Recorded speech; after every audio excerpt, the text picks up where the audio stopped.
បងប្អូននេះគឺជាឈុតបាញ់ថ្នាំឬក៏ឈុតបាញ់លៀងចាសម្រាប់បងប្អូនយកទៅប្រើប្រាស់ណាមិនថាបងប្អូនប្រើប្រាស់សម្រាប់ការបាញ់ថ្នាំជីកសិកម្មឬក៏បងប្អូនចាប្រើប្រាស់សម្រាប់ការបាញ់លៀងសម្អាតផ្សេងៗទេហើយសម្រាប់យើងមានច្រើនជម្រើសចាទៅខាងបងប្អូនអាចជ្រើសរើសបានចាបងប្អូនអាចជ្រើសរើសជាមួយនឹង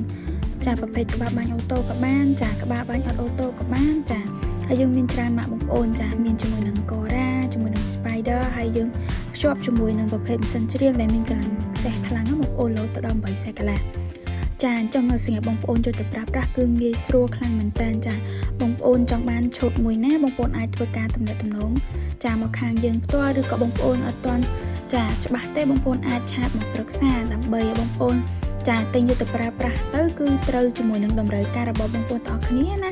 ចាព្រោះភាសាខាងយើងមានច្រើនមែនតើបងប្អូនចាមានទៅប្រភេទចាពីស្ទង់ធម្មតាពីស្ទង់សេរ៉ាមិចចា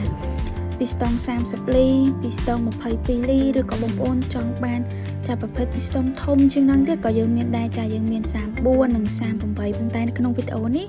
គឺខាងបងប្អូនចាថតជាមួយនឹងប្រភេទក្បាលបូមពីស្ទង់លេខ22និងពីស្ទង់30ចាទាំងអូតូនិងអត់អូតូចាហើយយើងក៏មានទាំងសេរ៉ាមិចនិងអត់សេរ៉ាមិចចឹងសម្រាប់បងប្អូនកំពុងមានតម្រូវការអាចធ្វើការតំណែងមកបានចាអរគុណច្រើនបងប្អូន